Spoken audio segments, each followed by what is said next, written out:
Assalamu alaikum everyone, and again welcome back to my another new vlog. Welcome to my page Afrin Lifestyle and watch till the end. আজকে আমি সবার সাথে share করতে যাচ্ছি আমার ডিনারে কী কী মেনু ছিল। প্রথমে খেয়েছিলাম হচ্ছে রসুনের ভর্তা দিয়ে।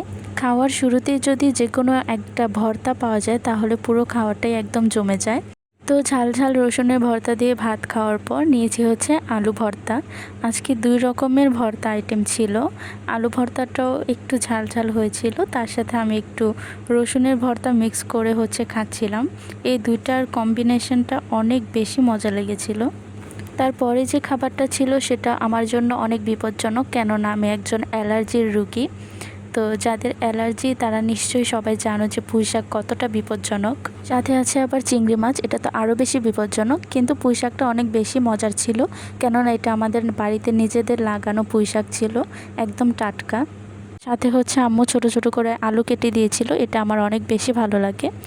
তো অ্যাট লাস্ট আমি খেয়েছি হচ্ছে, আমাদের নরসিংদীর ভাষায় মনে হয় এটাকে খাটাই বলে, মাছের মাথা দিয়ে আর হচ্ছে কচুর ছড়ি, যেটাকে আমরা কচুর ছড়ি বলি, জানি না অন্য অঞ্চলে কি বলা হয়। তো সেটা দিয়ে একসাথে মিক্স করে একটা টক তরকারির মতো রান্না করা হয়েছিল। এটাও কিন্তু অনেক মজা হয়েছিল। তো এই ছিল আমার আজকের ডিনারে।